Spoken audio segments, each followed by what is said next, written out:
Renungan Harian Pria Kamis, tanggal 2 Maret tahun 2023. Hati yang sadar dan bertobat. Kisah Para Rasul 13 ayat 22. Setelah Saul disingkirkan, Allah mengangkat Daud menjadi raja mereka.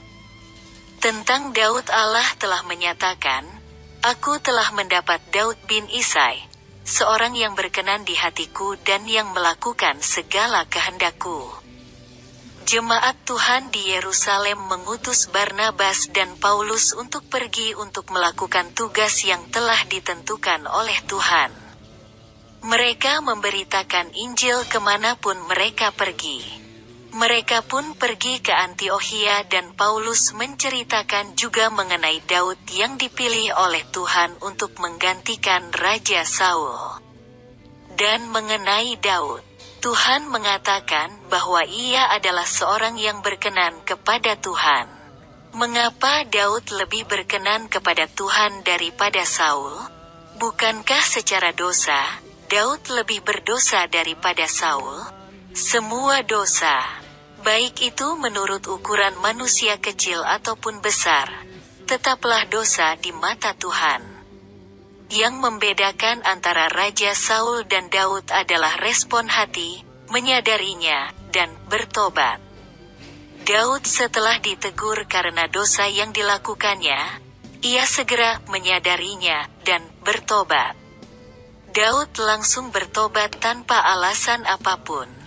Sedangkan Raja Saul setelah menyadarinya, ia belum mau bertobat. Inilah yang membedakan Daud dan Raja Saul. Sebagai seorang manusia, Anda dan saya bisa gagal dalam melakukan kehendak Tuhan dan firman-Nya. Pertanyaannya adalah, apakah kita seperti Daud atau Raja Saul setelah gagal? Marilah kita praktekkan sikap hati yang selalu rindu dan siap bertobat ketika kita gagal melakukan kehendak dan firman-Nya. Jangan pakai alasan apapun yang membuat kita tidak mau bertobat. Mempraktekkan hati yang rindu dan siap bertobat membuat kita kembali kepada Tuhan dan kehendak-Nya. Refleksi diri, apa yang firman Tuhan katakan kepada Anda? Bagaimana kehidupan Anda dengan firman Tuhan itu? Catat komitmen Anda terhadap firman Tuhan itu. Doakan komitmen Anda itu. Pengakuan iman.